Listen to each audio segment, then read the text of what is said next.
À l'heure où le soleil se couche tôt, où le froid s'installe, il est temps pour vous de rentrer au chaud et d'écouter un conte des nuits glaciales.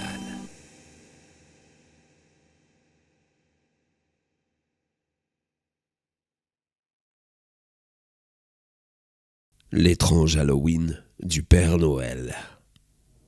Vous connaissez toutes et tous le conte de l'étrange Noël de Monsieur Jack, où notre cher Jack à la lanterne a voulu remplacer le Père Noël pendant cette fête, commettant bien des désastres. Mais fort heureusement, notre vieil homme à la barbe blanche a réussi à sauver sa fête pour la plus grande joie des enfants. Mais saviez-vous qu'un jour, ces deux personnages emblématiques avaient à nouveau échangé leur rôle, mais cette fois dans le sens inverse. En effet, le Père Noël, notre bon vieillard bedonnant, a un soir remplacé Jack pour Halloween. Et vous savez quoi ? Il a adoré ça. Approchez et venez donc écouter cette histoire. Mais laissez-moi donc vous expliquer dans quelles conditions tout ceci s'est déroulé. Et pour ça, suivez-moi au pays du Père Noël.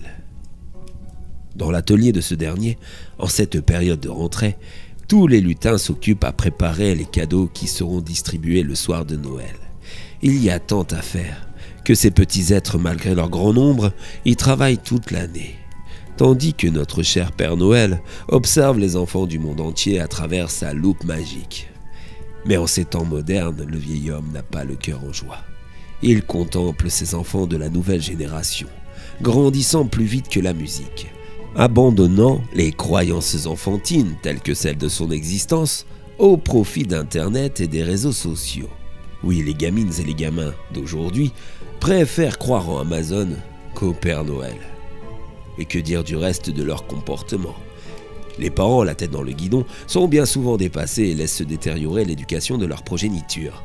Résultat, des fillettes cultivant leur apparence au détriment de leur connaissance, le culte du physique et de la bêtise, tandis que les garçons, eux, cultivent celui de la violence et de la désobéissance.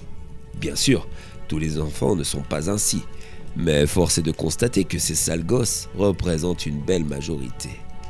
Et le rôle de notre cher Père Noël semble de plus en plus compromis.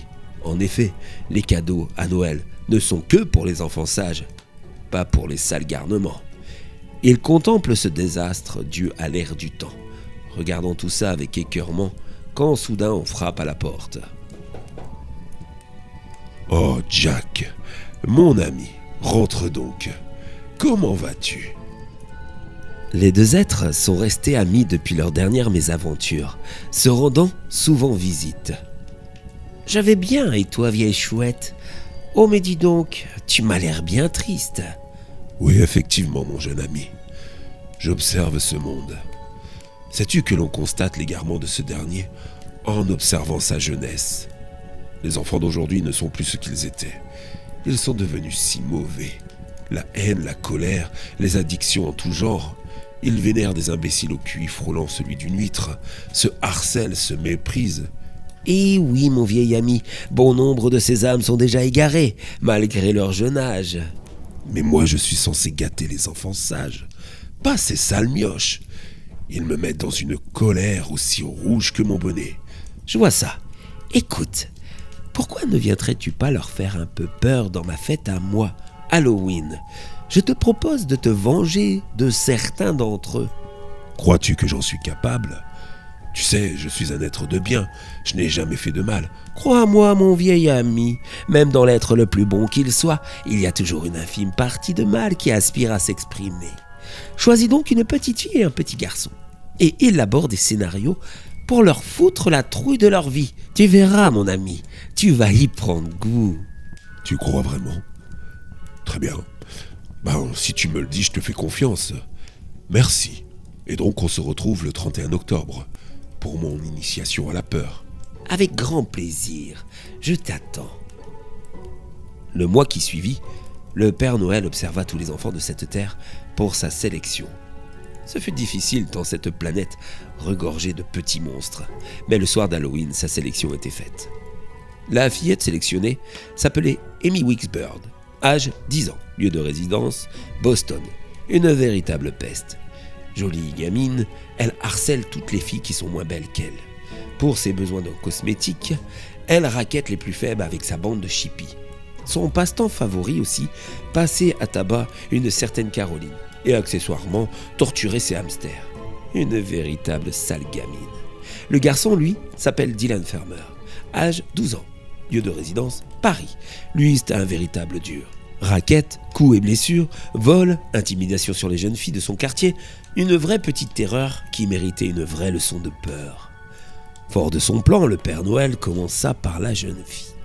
Elle avait prévu de faire peur à ses petites camarades venues passer Halloween chez elle, ses parents s'étant absentés pour la soirée.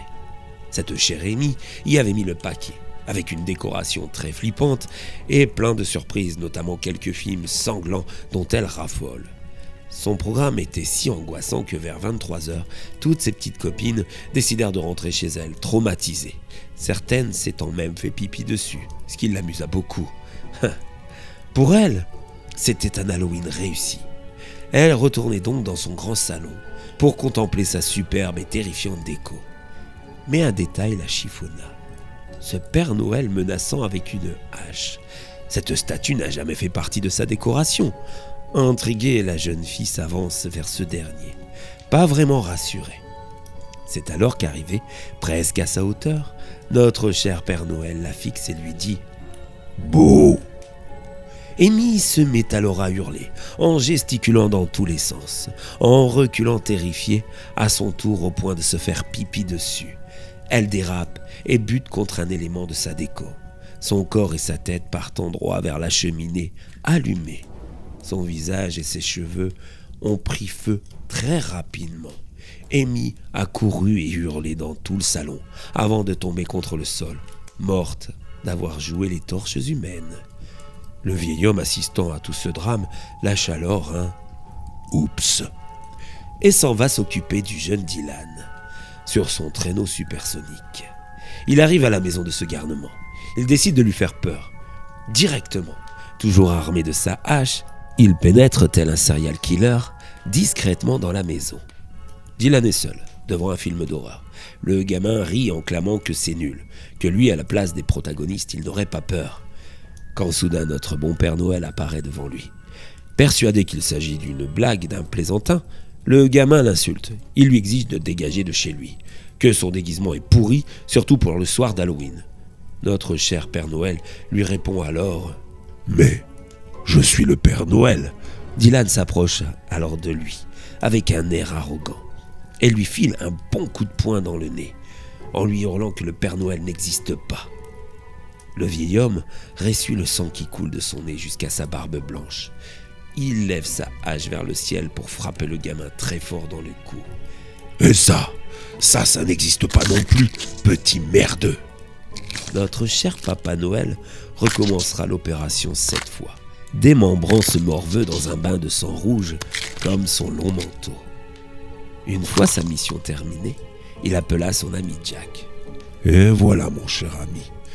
À mon tour, je t'ai remplacé, mais je crois que j'y ai été un peu fort.